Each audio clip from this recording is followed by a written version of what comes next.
Some of the laws we passed during the 87th General Assembly are about to take effect. I'd like to touch on one of those for a few minutes today. From the state capitol in Little Rock, this is Speaker of the House, Robbie Wills. 1,501 acts were signed into law this session. That's several hundred fewer than we've seen in the past several sessions. Fiscal appropriations usually take effect on July 1st at the start of each fiscal year. Most other pieces of general legislation take effect on the 91st day after formal adjournment of the General Assembly. For this year, that 91st day is July 31st. However, sometimes bills come attached with emergency clauses. Some emergency clauses state that a bill becomes law immediately upon the governor's signature, while other emergency clauses set some other specific date. On June 30th of this year, our primary seatbelt law will take effect. On that day, Arkansas joins 26 other states in making not wearing a seatbelt a primary offense. That means a police officer can make a traffic stop on that offense alone. Previously, not wearing a seatbelt was a secondary offense, and an officer had to have another reason, such as the motorist having a defective taillight to make the traffic stop. The fine will be $25. The law is aimed at saving lives and preventing injuries, not at generating revenue.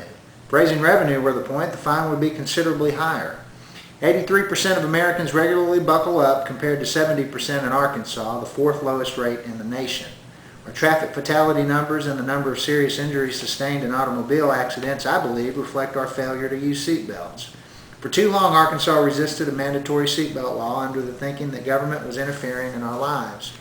Then we made wearing a seatbelt mandatory, but only a secondary violation, under the thinking that police officers would use the seatbelt law as a tool to further harass motorists. It took a while, but we've done the right thing.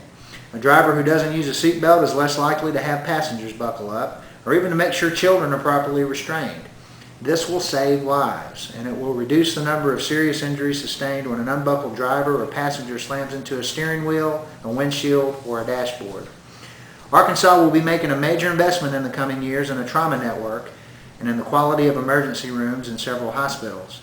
It makes no sense to do nothing about an issue that could prevent a lot of those injuries in the first place. So, on June 30th, buckle up, even if it's just to save $25. Cities, counties, and utilities hit hard by last winter's ice storms will be receiving federal aid in the coming weeks. Nearly $130 million in federal disaster aid will be dispersed by the State Department of Emergency Management to government entities and public utilities that apply for reimbursements once repairs and cleanup operations are completed. The federal funds will pay for 75% of the project's costs, with the local government picking up 12.5% and state government 12.5%. 30 Arkansas counties, mostly in northern Arkansas, will be getting the funds. More than half of the $130 million will go to pay for damages sustained by publicly owned utilities. Some areas of the state were without power for 25 days. Cleanup and repairs continue in many areas after being delayed by heavy spring rains, which caused their own considerable damage. The wheels of government can turn slowly sometimes, but this federal aid is much needed and deserved by the entities that receive it. Until next time, from Little Rock, this is Speaker of the House, Robbie Wills.